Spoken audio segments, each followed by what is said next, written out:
கரூர்ல உயிர் பலி ஆகி இருக்கிறார்கள் அப்படிங்கிறது உண்மைதானே. விஜய் அவர்கள் அவர் இஷ்டப்பட்ட இடத்துல கூட்டம் போடல, காவல்துறை எங்க ஒதுக்குச்சோ அங்க போட்டாரு. சட்டமன்றத்துல முதல்வர் அவர்கள் பொய் சொல்லி இருக்கார். 3 to 10 வரை அவர் அந்த இடத்துக்கு வந்தது எப்போ 7-7:30 மணி இருக்கும்.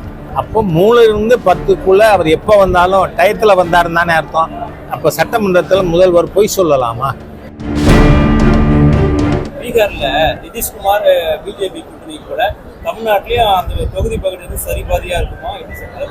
பாருங்க, நான் 36 வருஷமா நிர்வாகியா இருக்கேன்.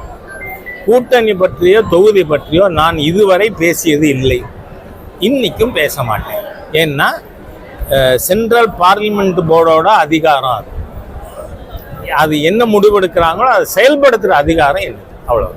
விஜய் விவகாரத்துல விஜய் பிஜேபிக்கு எதிரான ஒரு கொள்கையில சித்தாந்தத்தை பேசியிருந்தாரு. ஆனா பிஜேபிக்கு தான் அந்த விஜயை இப்ப காப்பாற்றிருந்தா.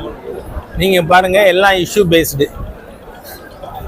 41 பேர் கரூர்ல உயிர் பலி ஆகி இருக்கிறார்கள் அப்படிங்கிறது உண்மைதானே, ஒத்துக்கிறீங்க?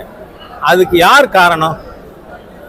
திறமை இல்லாத ஸ்டாலின் அரசாங்கம் தான் காரணம். விஜய் அவர்கள் அவர் இஷ்டப்பட்ட இடத்துல கூட்டம் போடல. எங்க கூட்டம் போட்டாரு? கரூர் காவல்துறை எங்க ஒதுக்குச்சோ அங்க போட்டாரு. இவர் என்ன சொல்றாரு? அவர் 7 மணி நேரம் லேட்டா வந்தார்னு சட்டமன்றத்துல முதல்வர் அவர்கள் பொய் சொல்லி இருக்கார். காரணம் என்ன?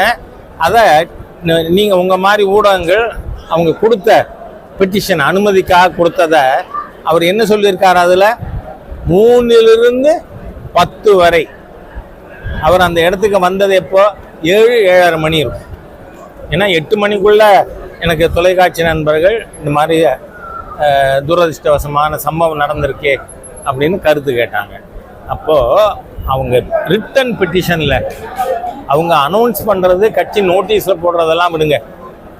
போலீஸுக்கு ரிட்டன் பெட்டிஷன் 3 to 10 வரைன்னு கொடுத்துருக்காங்க. அப்போ 3 to 10 அவர் எப்போ வந்தாலும் டயத்துல வந்தாருன்னு தானே அர்த்தம். அப்போ சட்டமன்றத்தில் முதல்வர் பொய் சொல்லலாமா? அவன் இந்த அரசாங்கம் எவ்வளவு மோசமாக உண்மையை மறைக்கின்ற, பொய் சொல்லுகின்ற, அதனால தான் நம்ம மரியாதைக்குரிய எதிர்கட்சி தலைவர் உருட்டுக்கடை அல்வா அப்படி சொல்லியிருக்காங்க. திமுகனா என்ன?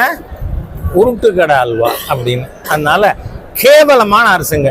இந்த உலகத்திலேயே இவ்வளவு கேவலமான ஆட்சி எந்த மாநிலத்தில் இல்லை.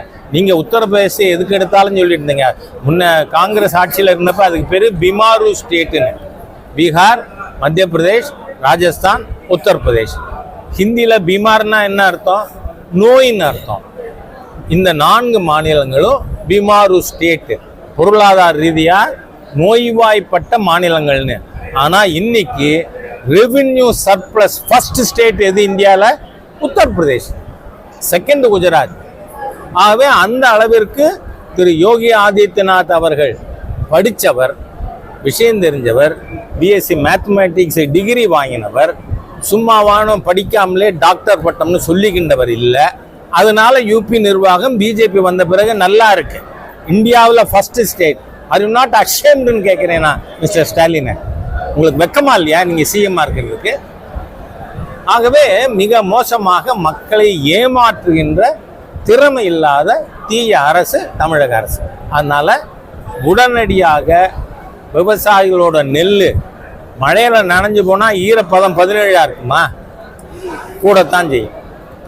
அதனால அதை வாங்க வேண்டிய பொறுப்பு முழுவதும் ப்ரொக்யூர் பண்ண வேண்டிய பொறுப்பு மாநில அரசாங்கத்தோடது. அது தவிர யாருக்கெல்லாம் பயிர் பாதிக்கப்பட்டிருக்கோ அவர்களுக்கு காம்பன்சேஷன் மாநில அரசு கொடுக்கும். நன்றி.